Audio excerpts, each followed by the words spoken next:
over the past 2 weeks, President Trump has had a significant shift in how he's approaching the Russia-Ukraine war. Some of the ways are subtle, some of the ways are not so subtle.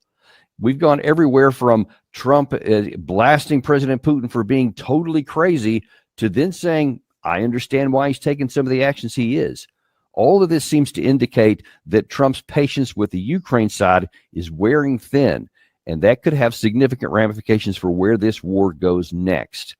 Let's take a look at some of the things that have happened just here in the past couple of weeks. Let's start off with, you may recall this big Truth Social where President Trump on the 25th of May said, I've always had a good relationship with Putin, but something has happened to him. He has gone absolutely crazy. He is needlessly killing a lot of people. And I'm not just talking about soldiers. Missiles and drones are being shot in cities in Ukraine and all that kind of stuff. Continued to go on there. And that was in response to, at that time, that was about 2 weeks ago, where Russia had launched a large drone and missile attack overnight into Kiev. And as we pointed out at the time, he made this statement. He seemed oblivious to the fact that Ukraine had also been sending hundreds of drones and missiles into Russia at the same time. This was a tit-for-tat kind of situation where the two sides were at war and there was an air component to it. So it was a little odd that he would say that, but that's what he said. Well, now that you fast forward to the current situation here. Now, obviously, this past week, we had the big strike against Russian nuclear bombers deep in their territory by the Ukraine side. And this time, Trump was not blasting Russia for its response. This is what he said when asked about this situation aboard Air Force One on Friday. Did the Ukraine drone strikes against the bombers inside Russia, the airfields, did that change your view at all of what Zelensky, the cards he has? Well, they gave Putin a reason to go in and bomb the hell out of him last night. That's the thing I didn't like about it. When I saw it, I said, here we go. Now it's going to be a strike, Are you worried that there might be a nuclear breakout with Russia-Ukraine? Are you worried that could... I hope not. I think it's a war that would have never happened. If I were president, that wouldn't have happened.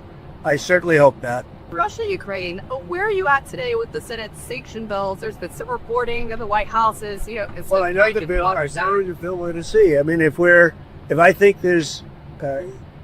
I think Russia will not be making a deal or stopping the bloodshed, 5 and 6 even, I've been saying 5 and 6 and now it's more, 1,000 a week soldiers being killed and people being killed, not just soldiers, people being killed, but largely soldiers being killed.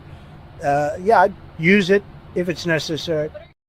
So you have President Trump there now actually saying, I understand why President Putin would launch that big attack that he did against Ukraine. It was the largest attack that had happened in some regards in the entire war against Kiev, and a bunch of strikes over, I think it was Thursday night, and then again on Friday night, there was the biggest attack in Kharkiv city of any night since the war, 207, if by one report that I saw, lots of drones, lots of missiles, most of which are hitting their targets, causing all kinds of damage. And now Trump doesn't seem very upset about it, and just says, I can kind of see why they did it, why the Russians did it, because of what the Ukraine side did there. And he kind of sloughs off this whole issue of potentially nuclear escalation. Well, I really hope not.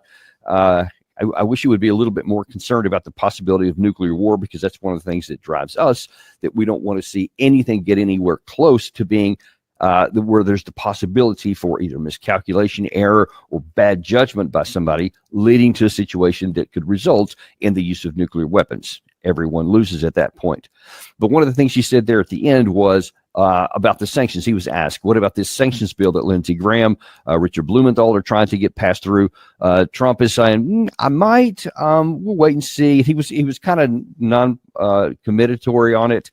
Didn't really seem to be excited about it, didn't want to throw it away, but you can see he's just kind of distracted. He's not all that interested. Now, there was also an interview, I think it was the day before, by ITV News of General Kellogg, Trump's envoy to Ukraine, and he was asked a pretty odd question. He said, it's been reported that some people have said that Trump said this attack was badass by Russia in retaliation for what the Ukraine side did. Here's what Kellogg had to say about that. President Trump reportedly described this Ukrainian drone attack as strong and badass. First of all, did he say that, and would you agree with him? Yeah, the answer is yeah, because what's happened with that attack, it was a very bold attack. It was an audacious attack. And historically speaking, when you look at it, attacks like that can change the arc of a conflict. Was it too provocative, do you think? Well, it was provocative. I mean, there's no doubt about it. So when you say provocative, sometimes provocative is not necessarily hurt. When you do something that kind of advances where you want to get to, which is conflict resolution. Sorry, that's the one where he was talking about that President Trump said that Zelensky's attack against the bomber was badass. But then he also simultaneously says, but then again, the attack coming from Russia in response was also understandable. So it's kind of like he's trying to take a distance between, and as he did say, actually, let me just play that. He said in his Oval Office that it's like the two sides are fighting. So now it's almost like he's sitting back just kind of as an observer going, yeah, that's kind of badass what he did, but yeah, I get what he did too. That doesn't seem to be somebody who's really focused on conflict resolution. Here's what he said in the Oval Office. I said, President, maybe you're going to have to keep fighting and suffering a lot because both sides are suffering before you pull them apart, before they're able to be pulled apart. But it's a pretty known analogy. You have two kids, they fight. Sometimes you let them fight for a little while. You see it in hockey. You see it in sports. The referees let them go for a couple of seconds, let them go for a little while before you pull them apart. And maybe, and I said it, and maybe that's a negative because we're saying go, but a lot of bad blood. There's some bad blood between the two. I have to deal with it, and the chancellor has to deal with it. It's incredible. The level of, there's a great hatred between those two men. Well, certainly there is, and that seems to be accelerating. We've seen really an acceleration of this war in the last month or so. There's a lot of advances on the battlefield. We've seen that throughout, so that by itself is not new. But then you've also seen now a lot more strikes from the Ukraine side into Russia, whether it's talking about the Kursk, the Crimean Bridge, the railroad bridges in Kursk and Bryansk, obviously the strike in the northern part, other attacks on the Ingalls Air Force Base, actually lots of attacks going on longer. Russia, of course, is doing the same thing in response, but a lot more effectively. And so you see that there's lots of hatred going on. There's reports coming out this morning that there are in the, I think it was either the Bryansk or Belgorod area where there's reports that Ukrainian soldiers have been killing and bombing just villages that are near the border just for the purpose of destroying them, killing lots of civilians. There's not even any military area there. That's what's being reported on the Russian media side. I can't independently confirm that at the moment, but that is creating generation because whether it happened or not, that's the reports that are going around the Russian side, and it is creating a great deal of anger and hatred. So Trump is right on that, but that also implies that he's thinking this deal is just not something I'm going to solve. So it's kind of like he's starting to set the stage here to maybe finally walk away. Now, that was that whole point. You may recall we've mentioned many times about how Secretary Rubio on the 18th of April said, we're days away from walking away, not weeks, days, etc. if we don't get the two sides together. Obviously, the two sides are farther apart now than they've been at any time, certainly since April, and we haven't walked away somewhere. Now, Keith Kellogg was asked in that same interview that I showed you a minute ago about Trump's comment about the let them fight it out. And he's going to talk about this hockey analogy here. But note what he says at the beginning of this, because he's going to address what Secretary Rubio had said. Secretary Rubio made a comment earlier publicly that we're now walking away from walking away. So it's one of those, okay. But in American ice hockey, if two players get into a fight, what they call drop gloves. The referee will wait till one of them goes down to the ice before he intervenes, and then they intervene. And part of that may be saying, okay, when you guys get tired of killing each other, give us a call. You've got my phone number, and we'll come and we'll try to figure it out. But America wouldn't cut off Ukraine militarily. I think the pipeline is there to allow stuff to still come in, and the intelligence support is there. I think that would keep going on. Okay, a lot of stuff that's frankly contradictory in just that one little clip that we just played there. Rubio was talking about walking away. Now it's like he's walking away from walking away. So now he's saying instead of, yeah, we're days away from walking, now he's walked away from that comment. So we're not days away from walking away. But then at the same time, you saw the interviewer saying, but you wouldn't cut off supplies and ammunition and weapons and stuff from Ukraine, right? And he hesitates. He's like, he thinks about, all right, how can I really say this? Because the obvious answer is, yeah, we might. But he didn't want to say that. So instead, he kind of walks around it a little bit and says, well, I mean, the pipeline's open and intelligence and stuff. So you see, he's unenthusiastic. So they're walking away from the claim that they're going to walk away from the conflict. They're kind of saying some of the pipeline will stay open, but it's not a lot. And we're just going to sit back and watch how this thing unfolds. I mean, that's a very passive situation and status and stance for the United States to take here. So we're not actively trying to bring the conflict to a resolution. We're not going to put any pressure on either side. And we're not going to use what leverage we have with Ukraine to compel them to reach a negotiated settlement, which would be done by withdrawing the pipeline, turning it off, and walking away and doing exactly what you said you're not going to do now. So you got to look at all this in context, because it's you can imagine how this is confusing and angering to the Ukraine side, because now they're saying, wait a minute. I mean, first of all, you're talking about how we were, you're mad at Putin, and you want this to come to an end. You're going to bring it to an end in 24 hours, and then you're going to bring it to an end in 100 days. And now then you're going to walk away, and then you're walking away from walking away. What is it you're actually doing? We don't know. It's unclear.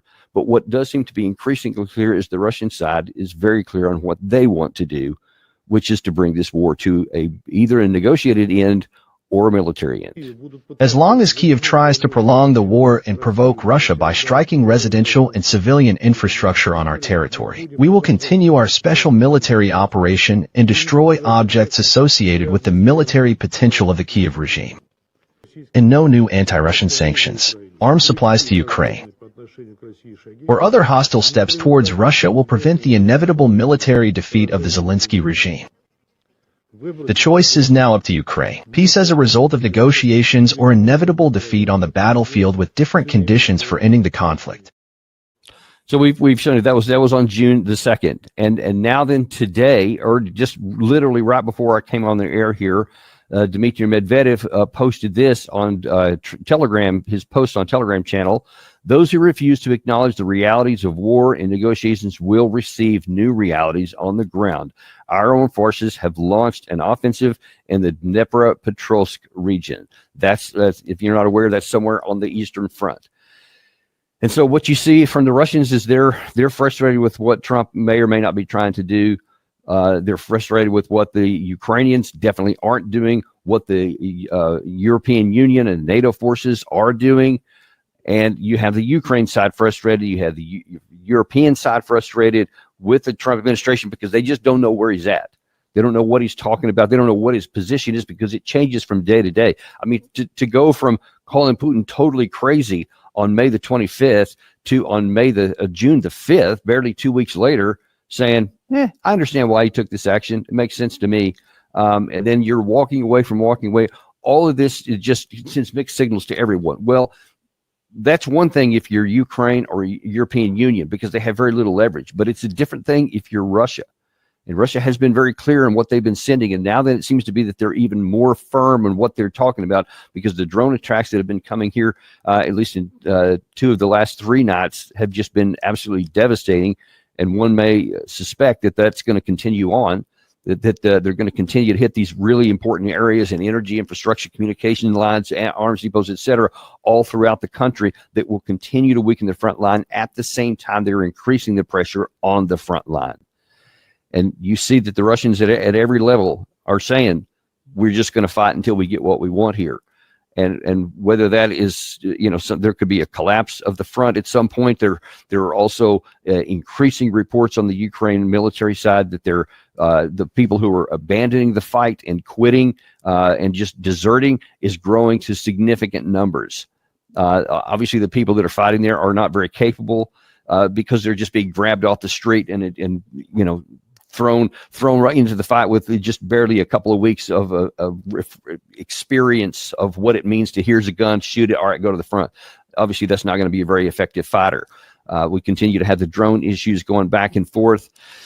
And everything that's piling up in the Russian side has all the manpower it needs. It has all the defense industrial capacity that it needs, and it has the political will, and everything is moving in that direction. All of their leaders are saying the same thing. very consistently, and we see the line going forward. The question is going to be, what is the Trump administration going to do? Because if it just literally just kind of becomes passive and just lets the two children fight, or lets the two hockey teams fight, is the analogy he used. Well, we know which one's going to win. That's not a question. There's no question about that. The question is, what is going to happen on the backside of it? And we mentioned many times, there's a lot of dark ramifications, both for Ukraine itself, because they could literally be totally defeated in this war. They could literally lose everything. Maybe not even just to the Dnieper River, though that seems to be one of the primary targets. But even if that doesn't force them into some kind of negotiated end, or even a surrender, if you want to use those terms, that 12-point deal that Russia gave them last Monday, then it's not inconceivable that Russia would continue to go. Whether that would be a good idea for Russia later, whether they would suffer lots of partisan activity and have to deal with all that, that's all true. That's on the table, and that's possible. Whether they would or wouldn't, that's up to them. But it's possible that they may do that. And then what's the West going to do? Because then everything we have done will have been shown to be feckless, that we couldn't stop Russia with all of our gear, all of our ammunition, all of our training, intelligence, weapons, supplies, all that stuff completely failed. And then what is Trump going to do? Because Trump has to be, he said that I'm going to solve this. I know how to do this. I know the two guys, I can bring them together. And then it turns out he had nothing to do. He couldn't stop anything. And that's going to have some fallout too, because that lowers the trust in the United States from everybody. That's going to eventually lower the trust in even the domestic audience, because they're saying, well, you make these big, bold claims, and yet you can't produce it on the when it comes to actually doing it in reality. And so then all of a sudden the claims start to lose their traction, and the new claims that you may make, people are not going to believe it, and that's going to cause some more problems even on the domestic front. So lots of ramifications for this is going, but one thing seems pretty clear: Russia is headed to military victory and Ukraine to defeat. And how bloody that gets, how much longer it goes before anybody in Ukraine is willing to do the right thing and to recognize reality and to have some kind of a negotiated settlement. If you want to use the term surrender, that is the more honorable thing to do, to stop sending more of your own people to unnecessary and absolutely pointless deaths is the right thing to do. Forgetting that and pretending like it doesn't exist and just sacrificing another generation of your young men and women is something that history will condemn the Ukraine leader for. We'll see how that works out. In the meantime, that's just wanted to give you this brief update on Sunday morning. We'll look forward to updating you on everything else that's happening Monday morning. See you then on Daniel Davis Deep Dive.